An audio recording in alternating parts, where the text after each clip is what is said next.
لقد استخدمت هذه القناة أسلوبا خاصا في التصوير ونقل الأحداث يعتمد على الكادرات المغلق والانتقائية مع الصوت المرتفع للهتافات لتضخيم أي حدث ميداني مهما كان عدد الناس فيه قليل.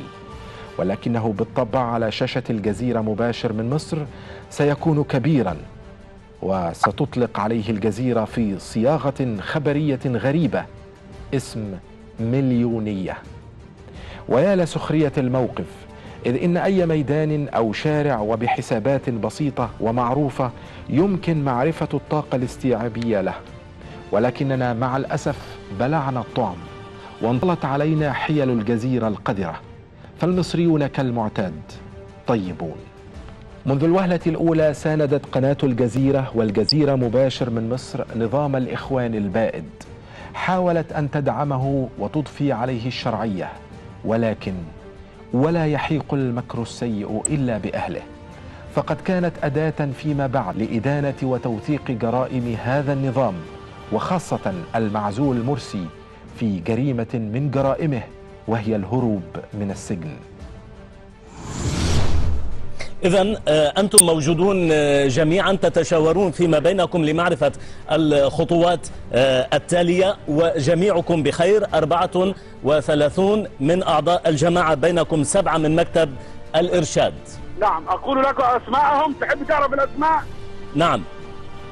محمد مرسي، عصام العريان، محمد سعد الكتتني، محيي حامد، محمود أبو زيد، غنيمي، دول 7 أعضاء مكتب الإرشاد. ومعنا الأستاذ سيد نزيلي مسؤول الجيزة في الإخوان، ومعنا الدكتور أحمد عبد الرحمن مسؤول الفيوم في الإخوان، ومعنا الأستاذ ماجد الزمر وهو من شمال القاهرة، ومعنا الدكتور حسن أبو شعيشع مسؤول الإخوان في كفر الشيخ، ومعنا الدكتور علي عز وهو من أسيوط من مسؤول الإخوان. ألو. نعم. ولنقفز مباشرة على سنة نحسة من عمر مصر وفي حياة المصريين حكم فيها الإخوان مصر، لنعيش لحظة 30 من يوليو. هذه اللحظة والتي سمعت أصداؤها في الوطن العربي كله، وجه فيها الشعب المصري ركلة إلى مؤخرة أمريكا وقطر ومشروع الشرق الأوسط الكبير وتنظيم الإخوان المحلي والدولي، لتأتي الجزيرة بعدها بساعات بإذاعة فيديو مسرب وقديم للمعزول مرسي. لكن الأجهزة المعنية تحركت على الفور وأغلقت مكتب الجزيرة في القاهرة. أقل فسادا لأنها تشرف العمل السياسي ولديها خبرة طويلة لأنها أسست في عمل في الشرق.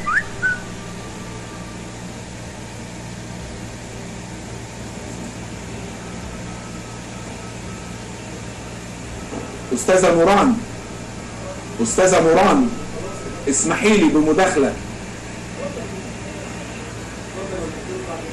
نعم خلاص.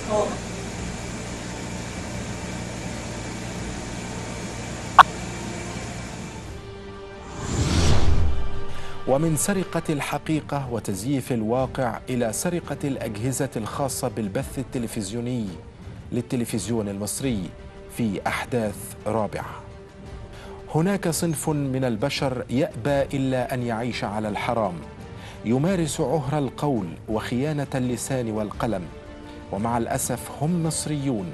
سافر عقب ثورة 30 يوليو لتبدأ قطر بجزيرتها المناورة من جديد بهم، وليظهر هؤلاء على شاشة الجزيرة ويهاجموا مصر وشعبها، يصفون ثورة حقيقية قام بها أكثر من 30 مليون مواطن وساندهم جيش مصر العظيم، يصفونها على أنها انقلابا. القاهرة باتت الآن مقهورة، وهو ما لم تشهده طيلة أكثر من 1000 عام هي عمرها. القاهرة باتت مقهورة. واستعيد بيت الشاعر الذي قال: والمسجد الأزهر يتحدث والجامع الأزهر تبكي مئذنتاه كأن المذل لا المعز قد بناه. الجامع الأزهر بناه المعز لدين الله الفاطمي. اليوم نحن نعيش عصر المذل لدين الله. الجوامع تستصرخ.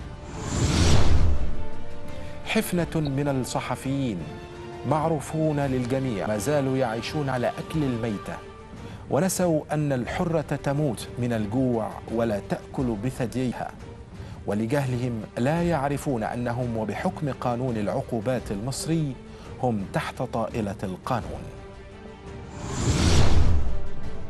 إلى اللقاء مع الجزء التالي والطابور الخامس.